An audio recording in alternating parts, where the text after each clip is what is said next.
why you gonna be? What's up, gang? So we back with another vid, man. Class is in session now. Look, bro. Free Ksoo to his backwards now, I'm saying, but I ain't gonna lie, but it's kind of looking a little rocky and sticky for that boy, you feel me? I ain't gonna lie, bro. But shout out to the whole Jacksonville, we about to tap on it.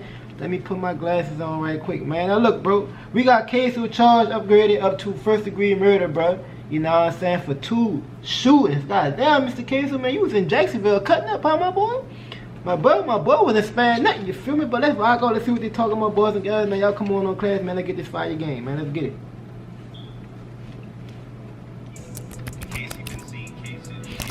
In case you've been seeing Ksoo's name on the news recently, it's for a trouble he got himself into 2 years ago. The crazy part is not only him, but some of his family members are in on this.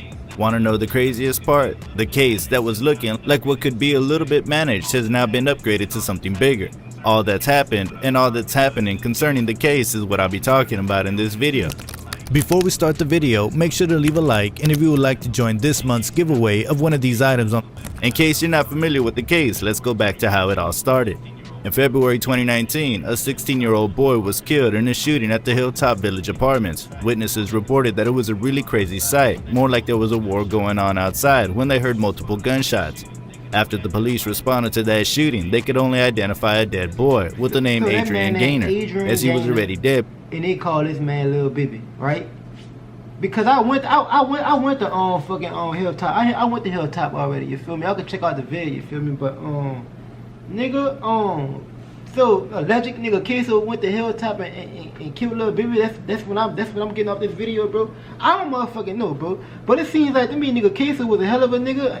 Yeah, Ksoo was a nigga that he ain't give a fuck. Yeah, nigga Ksoo was a hell of a nigga, man. But let's get it though, bro. Before responders came to the scene. Even though people gave their testimonies and all, no one was arrested, and there was no information about the suspected shooter at the time. Fast forward to almost a year after, specifically in January 2020, there was a manhunt in the Arlington area for 2 armed men suspected in a deadly shooting, police chase, and home invasion. Police officers on foot, SWAT, and a K-9 unit and the JSO helicopter were all out throughout the day, monitoring the area where the violent crime spree unfolded at 3 different scenes. About 11 a.m., a young man was shot multiple times and killed in the parking lot in front of a Baptist primary care office in a shopping center on Merrill Road at Townsend Boulevard. And according to reports, at least 7 shots were fired from a gray car. That's not far from me, right? That's right outside. For real? It's that long street right outside. You lying? It happened on that street. That's crazy. That's tough. By Walgreens and Johnny Clean. By Walgreens? And the car wash. That's crazy, bro. I ride on, bro. That's really fucking crazy, bro. I drive on Merrill Road every other fucking day, bro. Maryland, Townsend, by Walgreens, by that car wash. And that By that car wash, that's Merrill Road right there? That's Townsend and Merrill Road. Damn, that's tough. That's tough. Striking the man who died at the scene. Police said at least 1 bullet hit one of the businesses, but no one inside was injured. The incident didn't go unnoticed by several people, including an off-duty officer who pursued the vehicle, which people said was reported stolen a year before the incident. The police chased the car until... fucking ass, bitch! We don't need no more ass, bitch! No more ass, man. It crashed on Townsend Boulevard, several blocks south of the shopping center. Police said 3 men, 2 in their early 20s, got out of the car and took off. To make things worse, or easier, surveillance video from a neighbor shows 2 men running and jumping over a fence near a child's playset. Not only did the surveillance capture that incident, but there were 2 other witnesses who also saw these suspects on the run. A third suspect, described as a black male carrying a rifle, ran off and was not immediately captured, according to JSO.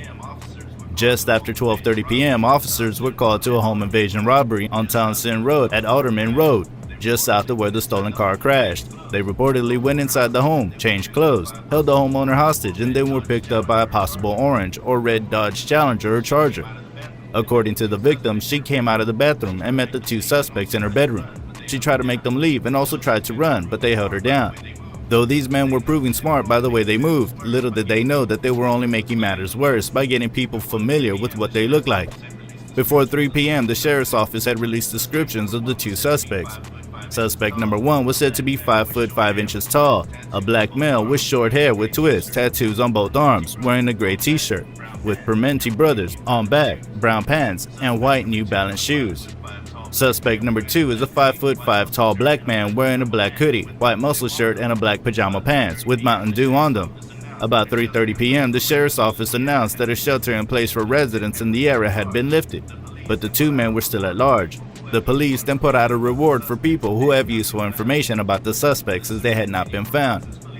The search continued for months as police were looking for suspects unknown to everyone that suspects were not even hiding. By September 2020, the Jacksonville Sheriff's Office announced that a father and son had been arrested on charges related to the deadly shooting that occurred in Arlington back in January 2020. Hold up, did you hear that? A father. Together with his son? That's crazy. A father.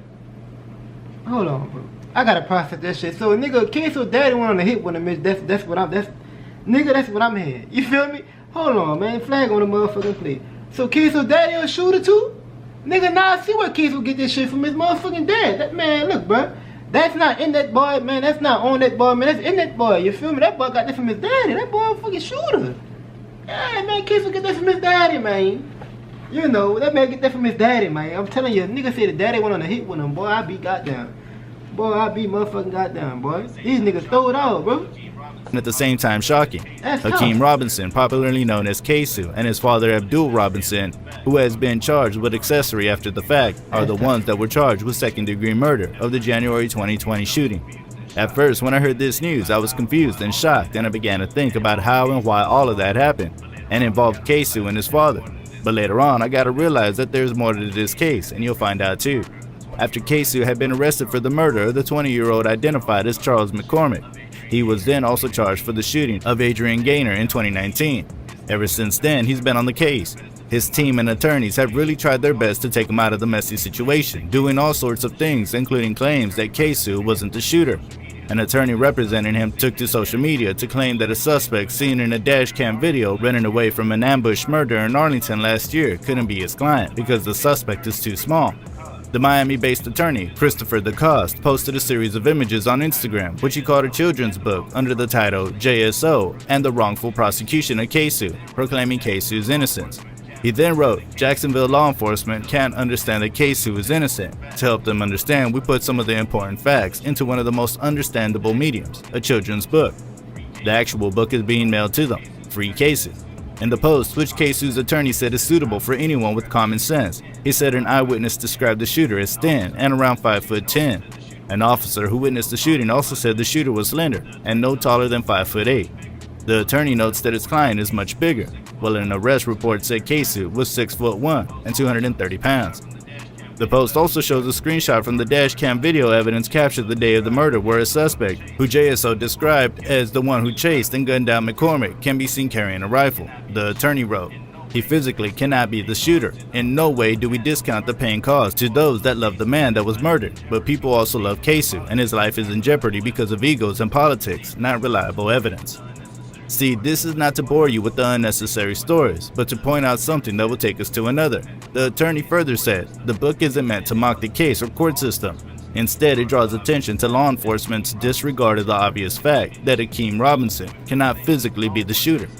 We've been saying this to law enforcement since day one, but it's falling on deaf ears because they want him to be guilty.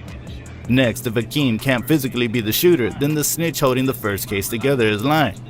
This same unreliable snitch is the only piece of evidence in the second case, which was only filed to frustrate Hakeem's release after we won bond on the first case. Simply put, with the snitch lying in the first case, he shouldn't be trusted for the second case. Meanwhile, Hakeem, an innocent young man with no prior felony convictions, is behind bars being violently mistreated. You heard someone was being referred to as a snitch, right? According to an arrest warrant, Ksoo was arrested in connection with the murder after investigators used a confidential informant inside the pretrial detention facility to record a conversation with Dominique Barner. This Barner is the one DeCoste called a snitch in a statement.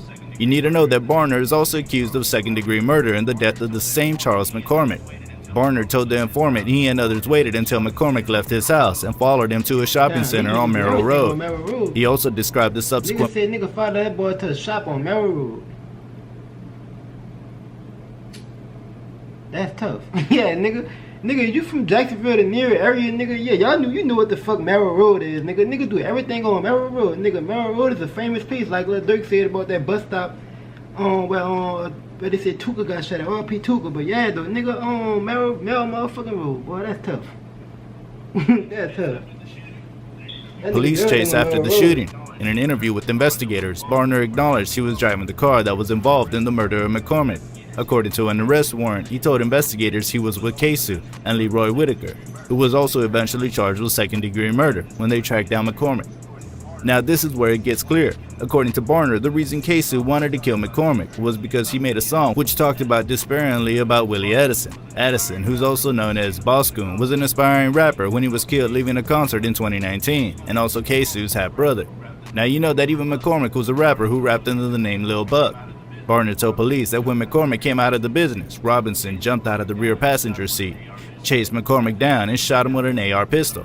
After that, Ksoo got arrested, thrown in jail, and had on a $1 million bond as he was charged with second-degree murder in McCormick's death. Another ad? Come on, bitch. Do it, bitch. Huh?